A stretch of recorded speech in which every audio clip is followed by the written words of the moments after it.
দৰ্শকসকল, আজি আমি এক প্ৰকৃতিৰ ভাৰসাম্য ৰক্ষাৰ কাৰণে নাটক কৰিবলৈ ওলাইছোঁ আৰু এই নাটকখন তোমালোকৰ অতি চিনাকি যে প্ৰকৃতিক কেনেকৈ আমি জীয়াই ৰাখিব লাগে, গছক কেনেকৈ জীয়াই ৰাখিব লাগে। ভৱেন্দ্ৰনাথ শইকীয়াৰ এটা মহান কবিতাৰ আঁত ধৰি আমি এই নাটকখন কৰিবলৈ ওলাইছোঁ আৰু ইয়াৰ যোগেদি আমি এইটোকে বাৰ্তা দিব বিচাৰিছোঁ যে গছ থাকিলেহে মানুহ থাকিব। গতিকে আমি এই নাটকৰ যোগেদি ইয়াক সকলো সমাজত বিয়পাই দিব লাগিব। গতিকে আজি আমি আমাৰ ছাত্ৰ ছাত্ৰীসকলৰ বিশেষকৈ ক্লাছ 7ৰ ছাত্ৰ ছাত্ৰীসকলৰ লৈ আমি এই নাটকখন কৰিবলৈ লৈছোঁ। তোমালোকে ইয়াক সকলোৱে সহায় সহযোগিতা কৰিবা বুলি আশা ৰাখিলোঁ। ধন্যবাদ।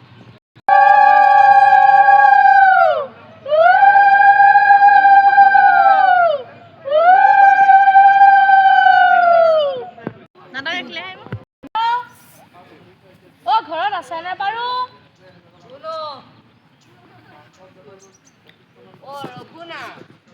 ককাইদেউ